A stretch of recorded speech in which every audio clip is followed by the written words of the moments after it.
প্রথমবার আয়োজিত সাফ ফুটসালের শিরোপা জয়ের পর এখন বাংলাদেশ দলের লক্ষ্য ফুটসালের এশিয়া ও বিশ্বকাপের শিরোপা। সদ্য ট্রফি জয়ী নারী দলকে সংবর্ধনা দিয়ে নতুন সম্ভাবনা ধরে রাখতে ফুটসালকে গুরুত্ব দেওয়ার তাগিদ দিয়েছে চ্যানেল আই কর্তৃপক্ষ। আরিফ চৌধুরী জানাচ্ছেন। সাফ মানেই যেন বাংলাদেশের শিরোপা জয়, হোক সেটি ফুটবল কিংবা ফুটসাল। আরও একবার চ্যাম্পিয়নশিপ নিয়ে ফিরল লাল সবুজের নারীরা। চ্যানেল আই কার্যালয়ে সংবর্ধনার আয়োজন। স্বপ্ন দেখিয়ে আর অনেক স্বপ্ন দেখে চ্যাম্পিয়নদের বরণ করে নেওয়ার পর চ্যানেল আই স্টুডিওতে শুরু হয় লাইভ আড্ডা। একটা হাততালি দিয়ে আমাদের জন্য গৌরব। এরপর সাফ জয়ীদের চ্যানেল আই এর পক্ষ থেকে অভিনন্দন ক্রেস্ট তুলে দেন পরিচালক ও বার্তা প্রধান শাইখ সিরাজ। অভিনন্দন। নতুন ফরম্যাট, নতুন সম্ভাবনা। প্রথমবারই চ্যাম্পিয়নশিপ নিয়ে এসেছে বাংলার নারীরা। প্রতিবারই এদেরকে ডাকার মূল জায়গাটা হচ্ছে যে যতটুকু সম্মান এরা পাওয়া দরকার জাতির কাছ থেকে, হ্যাঁ, সেটা আমরা আমাদের জায়গা থেকে আমরা হয়তো ওদেরকে ডেকে একটু কথা বলি, আনন্দ পাই, কিন্তু এর চাইতে অনেক বেশি সম্মান ওদের পাওয়া উচিত।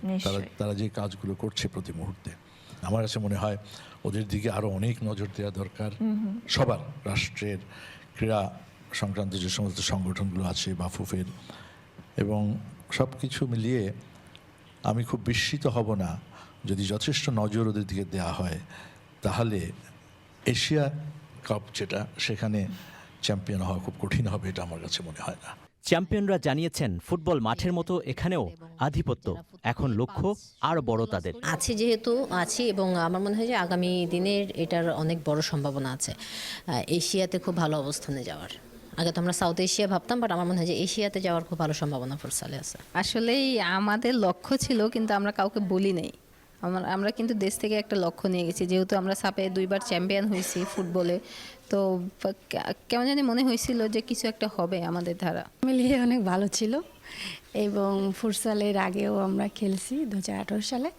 তো তখন হচ্ছে আমরা হিস্টোরির ফার্স্ট এভার ফুটসাল চ্যাম্পিয়ন হতে পেরেছি, আর আমার কাছে খুবই ভালো লাগছে। আমি তো আগে কখনো ফুটসাল খেলি নাই, ওটার সম্পর্কে এত ধারণাও ছিল না। তো আমাদের কোচ ছিল, তো উনি অনেক ভালো প্র্যাকটিস করাইছে।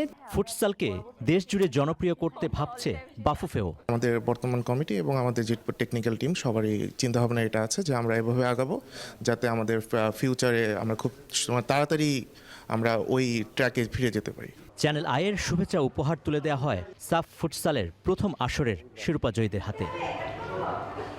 Arif Chowdhury, channel I, Dhaka.